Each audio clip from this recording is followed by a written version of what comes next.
शेतकरी बांधवांनो, आजचा हा व्हिडिओ शेवटपर्यंत पाहिला तर कदाचित तुमच्या खात्यात येणाऱ्या पैशांचा आकडा बदलू शकतो. हो, कारण बजेट 2026 मध्ये शेतकऱ्यांसाठी काहीतरी मोठं घडणार आहे. 1.5 लाख कोटी रुपयांचं कृषी बजेट, पीएम किसानचा हप्ता दुप्पट होणार, नकली बियाणे विकणाऱ्यांची झोप उडणार, निर्यातीमुळे शेतमालाला सोन्याचा भाव. पण हे सगळं खरंच होणार आहे का, की दरवेळेसारखं हेही फक्त घोषणा बजेट ठरणार आहे? आजच्या व्हिडिओमध्ये ही एक अफवा नाही, ही एक अंदाज नाही, फक्त बजेट 2026 मागचं संपूर्ण वास्तव. नमस्कार, मी रवी, तुम्ही पाहत आहात अनफिल्टर्ड महाराष्ट्र ऑफिशियल. मित्रांनो, भारताचा शेतकरी हा फक्त अन्नदाता नाही, तो अर्थव्यवस्थेचा कणा आहे. पण तरीही महागाई वाढती आहे, खत महाग झालंय, डिझेलचे दर वाढलेत, हवामानाचा भरोसा नाही. अशा परिस्थितीत बजेट 2026 कडून शेतकऱ्यांच्या अपेक्षा प्रचंड वाढल्या आहेत. कारण गेल्या काही वर्षात सरकारनं कृषी बजेट सातत्याने वाढवलं आहे. 2013 ते 2014 मध्ये कृषी बजेट होतं फक्त 21,933 कोटी रुपये आणि आता 2025 ते 26 मध्ये ते पोहोचलंय 1.5 लाख कोटी पर्यंत. आणि आता चर्चा आहे की 2026 मध्ये हेच बजेट थेट 1.5 लाख कोटी पर्यंत जाणार आहे. पण प्रश्न हा आहे, हे पैसे जाणार कुठे? मित्रांनो, 1.5 लाख कोटी म्हणजे काय? हा आकडा एवढा मोठा आहे की जर तो योग्य ठिकाणी खर्च झाला तर शेतकऱ्याचं आयुष्य बदलू शकतं. तज्ञांच्या मते हा संपूर्ण निधी 3 मोठ्या योजनांवर केंद्रित राहू शकतो. 1. पीएम किसान योजना. 2. प्रधानमंत्री पीक विमा योजना. 3. प्रधानमंत्री कृषी सिंचन योजना. आणि याच ठिकाणी खरी गेम चेंजर घोषणा होण्याची शक्यता आहे. आता जरा लक्ष द्या. सध्या पीएम किसान योजनेअंतर्गत शेतकऱ्यांना मिळतात दरवर्षी 6,000 रुपये 3 हप्त्यांमध्ये. पण बजेट 2026 मध्ये चर्चा आहे की हा हप्ता 2,000 वरून थेट 4,000 रुपये होऊ शकतो. म्हणजे वर्षाला 6,000 ऐवजी 12,000 रुपये. सरकारकडून अधिकृत घोषणा झालेली नाही, पण बजेटमधील तरतुदी वाढली आहे. तर हा बदल अशक्य नाही. आणि जर असं झालं तर देशातील कोट्यवधी शेतकऱ्यांसाठी ही खरी लॉटरी ठरेल.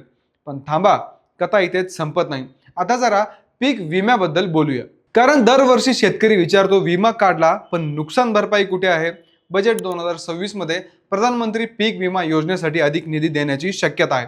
आता अर्थ काय? नुकसान भरपाई लवकर मिळणे, सर्व पिकांना कव्हर, खासगी कंपन्यांवर नियंत्रण, क्लेम प्रक्रियेत पारदर्शकता. जर हे खरंच अंमलात आलं तर शेतकऱ्याला नैसर्गिक आपत्तीची भीती कमी होईल.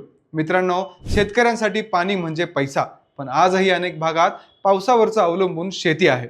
बजेट 2026 मध्ये प्रधानमंत्री कृषी सिंचन योजना यासाठी जादा निधी देण्याची शक्यता आहे. सूक्ष्म सिंचन, ठिबक आणि तुषार सिंचन, जलसंधारण प्रकल्प, कालवे आणि इतर जलवाहिन्या, हे सगळं जर वेगाने झालं तर शेतकऱ्याचं उत्पादन वाढेल आणि उत्पन्नही. आता इथेच एक मोठा ट्विस्ट आहे. सरकार हे नवीन बियाणे बिल आणण्याच्या तयारीत आहे आणि हे बिल आलं तर बाजारातील बोगस बियाण्यांची दुकाने बंद होऊ शकतात. या कायद्यानुसार नकली बियाणे विकल्यास 30 लाख पर्यंत दंड, 3 वर्षाची शिक्षा. म्हणजे आता शेतकऱ्यांची फसवणूक करणाऱ्यांना सरळ जेलची हवा खाऊ लागू शकते. हा कायदा लागू झाला तर उत्पादन वाढेल, नुकसान कमी होईल आणि विश्वास परत येईल. आता एक महत्त्वाचा मुद्दा.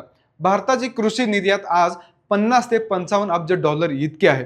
पण टॅरिफ, व्यापार अडचणी, परवाने आणि या सगळ्यांमुळे शेतकऱ्याला अपेक्षित भाव मिळत नाही.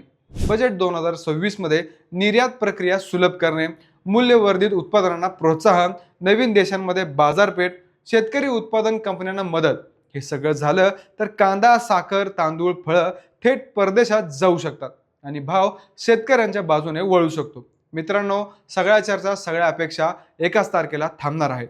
1 फेब्रुवारी 2026 याच दिवशी अर्थमंत्री निर्मला सीतारामन केंद्रीय अर्थसंकल्प सादर करतील आणि तेव्हाच कळेल पीएम किसान वाढणार की नाही, कृषी बजेट खरंच 1.5 लाख कोटी होणार की नाही, शेतकऱ्यांना लॉटरी लागणार की फक्त आश्वासन. मित्रांनो, हा देश शेतकऱ्यांवर उभा आहे आणि जर बजेट 2026 मध्ये शेतकऱ्याला केंद्रस्थानी ठेवलं गेलं तर हे फक्त बजेट नसेल तर इतिहास ठरेल.